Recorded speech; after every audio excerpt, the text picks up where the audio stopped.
Dubai year شو ہوا، اس میں بھارتی طیارہ تھا تیجس، جو کہ بھارتی انتظامیہ کی نااہلی اور ایئر فورس کی نااہلی کے باعث وہ کریش ہوا. اور heart goes out to the pilot, deepest condolences to for his family as well. But Bharat اور ارمینیا کے بیچ میں ایک ڈیل چل رہی تھی، اور وہ اس میں یہ تھا کہ ارمینیا نے بھارت سے تیجس طیاروں کی خریداری کی ڈیل اب معطل کر دی ہے. انہوں نے کوئی 10 12 13 طیارے خریدنے تھے، انہوں نے معطل کر دی. اچھا، یہ ان کا اپنا فائٹر پلین ہے اور بتایا جاتا ہے جی کہ 1985 سے یہ انہوں نے بنایا ہوا ہے، اور ظاہر اس کی مارکیٹنگ کر رہے تھے. اور دبئی ایئر شو جو ہے وہ ایک ایسا پلیٹ فارم ہوتا ہے جہاں پر بڑے بڑے ملک آتے ہیں، اپنی ڈسپلے کرتے ہیں اپنی ویپنز اور اپنی جو پلینز ہوتے ہیں، اور خاص طور پہ ہوم میڈ. تو یہ ایک طرح سے ایک کہتے ہیں نا ایک بڑا سیٹ بیک ہے، افسوسناک واقعہ ہوا.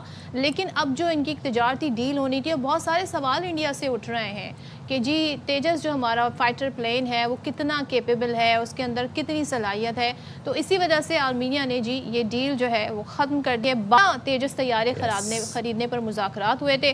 اب غیر ملکی جو میڈیا ہے وہ یہ کہتا ہے جی 12 طیاروں کی جو ڈیل کی مالیت ہے وہ $1.2 بلین تھی. اور اسرائیلی اخبار بتاتا ہے جی تیجس طیارے کی تباہی سے اسرائیل کو بھی نقصان ہوا.